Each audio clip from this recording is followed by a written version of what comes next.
तो चलिए बेटा स्टार्ट करते हैं नेशनल इनकम के बहुत बेसिक कॉन्सेप्ट्स में, जिसमें हम लोग सीखने वाले हैं कि रिलेटेड एग्रीगेट्स को एक दूसरे में चेंज कैसे करना है। तो सबसे पहले आपको बता दें कि रिलेटेड एग्रीगेट्स के अंदर 3 पेयर होते हैं ग्रॉस से नेट जाने के, यानी कि सबसे पहला पेयर है आपका ग्रॉस और नेट का पेयर, जिसमें कि अगर आपको ग्रॉस गिवन है और आपको नेट की ओर जाना है तो आपको डेप्रिसिएशन को माइनस करना होगा। डेप्रिसिएशन आप 11th में पढ़ के आए हैं तो उसको ज्यादा बताने की जरूरत नहीं है। सिमिलरली अगर आपको नेट से ग्रॉस की ओर जाना है, यानी कि आपका नेट गिवन है और ग्रॉस निकालना है, तो आपको डेप्रिसिएशन को प्लस करना होगा। एक एग्जांपल ले लेते हैं छोटा सा। हमें एक गिवन है ग्रॉस जो कि 500 का है, हमारे पास डेप्रिसिएशन गिवन है 200 का और हमें नेट फाइंड करना है। तो ऐसे केस में ग्रॉस से आपको नेट की ओर जाना है, पहले पेयर के ग्रॉस से आपको नेट की ओर जाना है, तो ग्रॉस में से आपको डेप्रिसिएशन माइनस करना होगा, तब जाकर के आपको नेट मिल जाएगा, यानी कि 500 माइनस 200 इक्वल्स टू 300।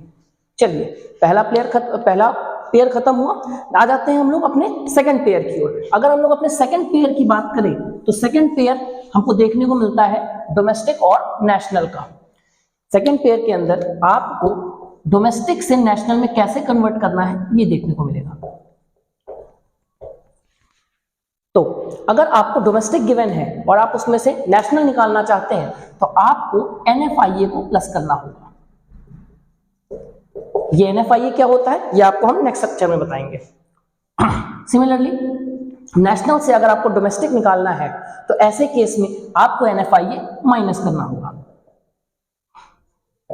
जिसमें कि आपको NFIA का फुल फॉर्म देखने को मिलेगा net factor income from abroad. Net factor income from abroad, ठीक है।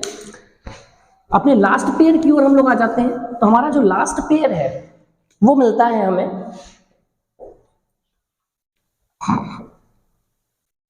Market price and factor cost का।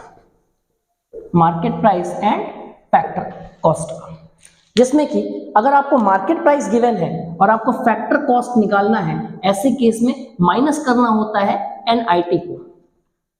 सिमिलरली अगर आपको फैक्टर कॉस्ट गिवन है और आप मार्केट प्राइस निकालना चाहते हैं तो आपको प्लस करना होगा NIT को। यहां पर NIT का फुल फॉर्म क्या है बेटा? NIT का फुल फॉर्म है net indirect taxes. Net indirect taxes. चलिए देख लेते हैं हम लोग।